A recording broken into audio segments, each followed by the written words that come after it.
Have you ever felt like you're running away from something?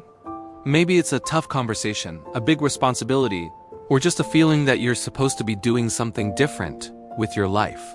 You pack your bags, metaphorically or literally, and head in the complete opposite direction, hoping the problem will just disappear. Well, today we're going to talk about a man who tried to run away from the biggest calling of his life, a man who tried to outrun God himself. This is the story of Jonah, and it starts not with a heroic act, but with a flat-out refusal. Jonah was what you'd call a prophet, a man who spoke on behalf of God. This wasn't a 9-to-5 job. It was his entire identity, so when God spoke to him, it was a pretty big deal. One day, the message came through, clear as day. Go to the great city of Nineveh and preach against its evil, because its wickedness has come up before me. Now you might think, okay, a divine mission. Time for Jonah to shine, but that's not what happened. Not even close. To understand Jonah's reaction, you have to understand Nineveh. Nineveh wasn't just some random city. It was the capital of the Assyrian Empire, a superpower known for its brutality and cruelty.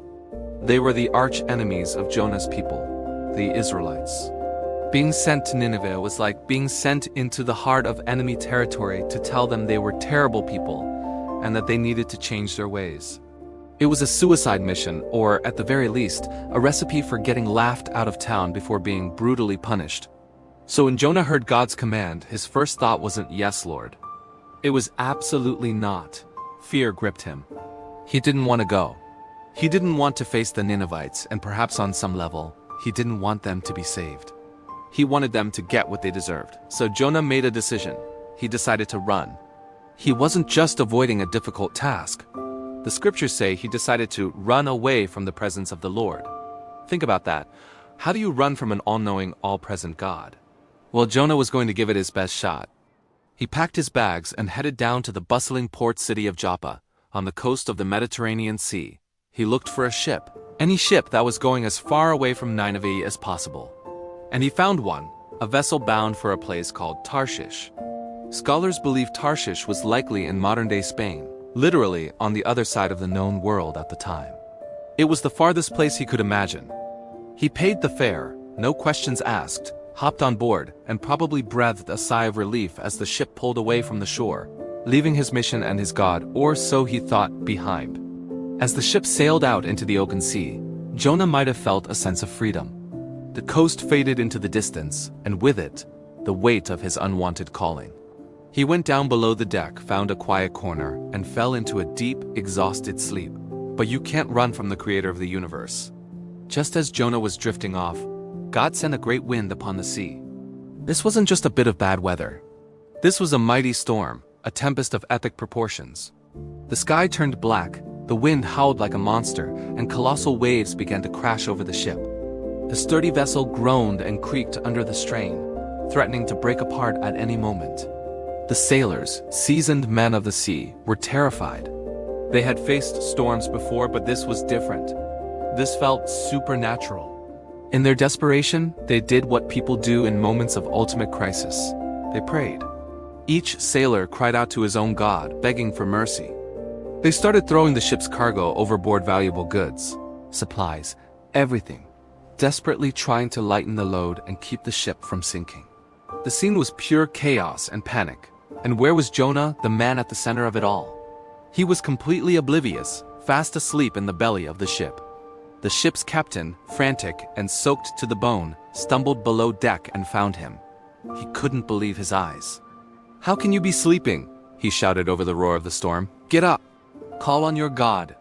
Maybe he will take notice of us, so that we will not perish."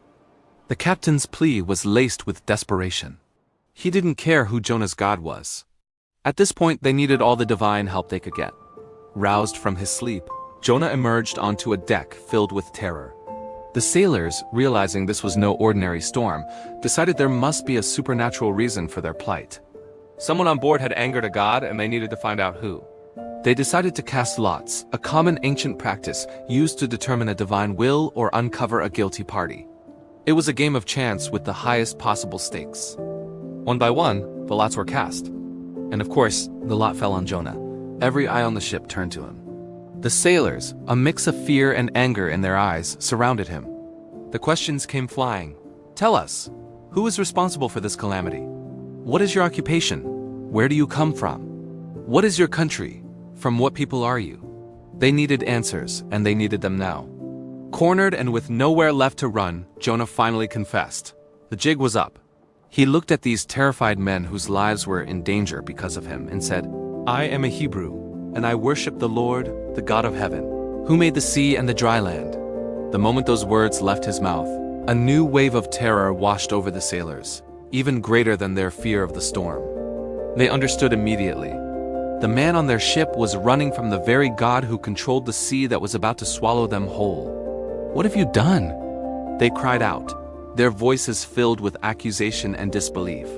They knew they were in the middle of a divine showdown. The storm raged on, getting worse with every passing second. "What should we do to you to make the sea calm down for us?" They pleaded with Jonah. They were asking the culprit for the solution. It was a bizarre and desperate moment. Jonah, now fully aware of the consequences of his actions, knew what had to be done.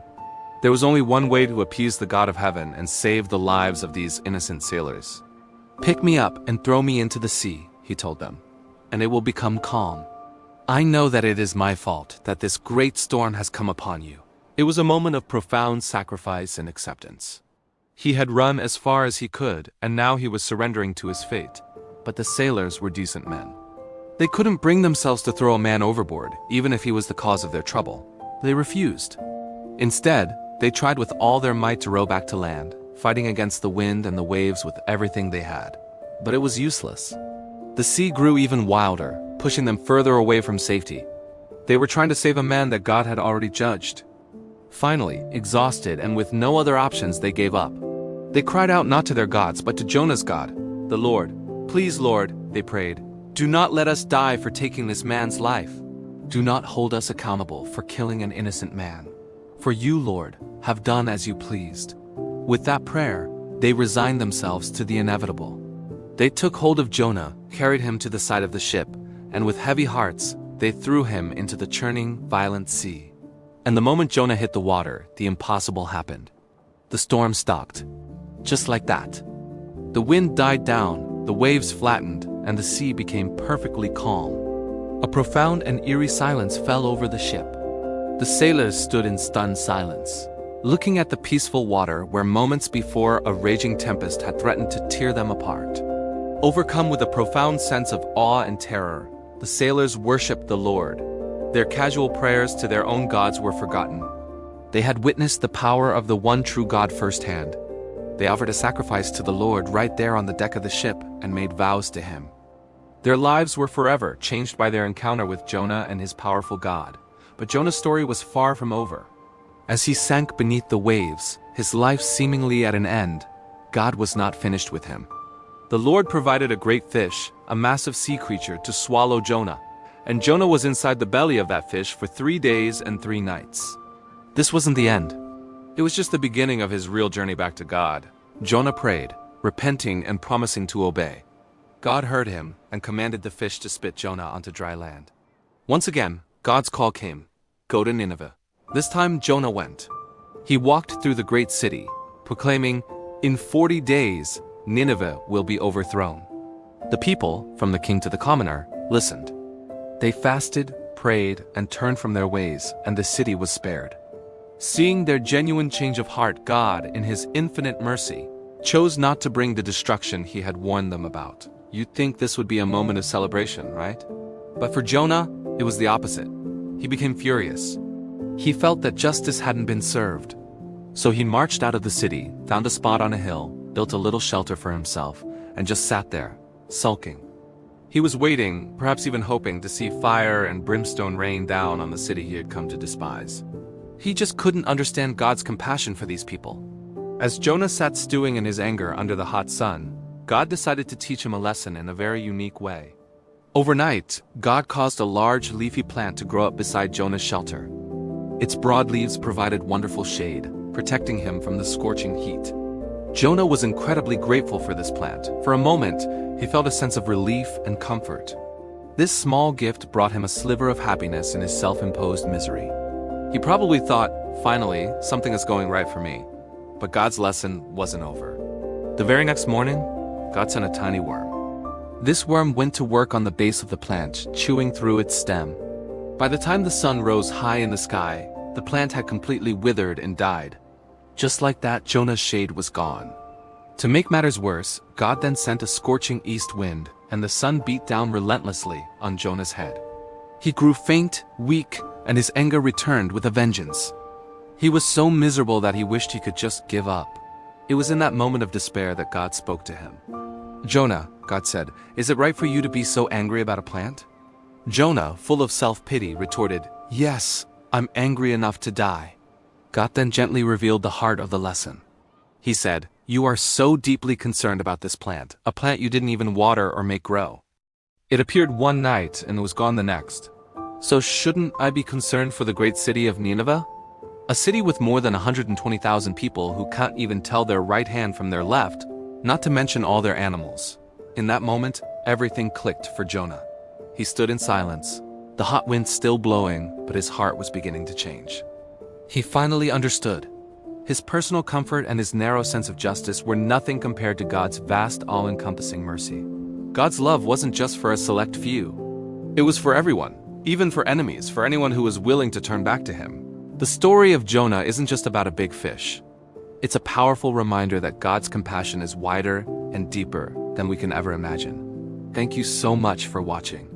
If this story touched your heart, please consider liking this video and subscribing to our channel for more content that explores faith and life. See you next time.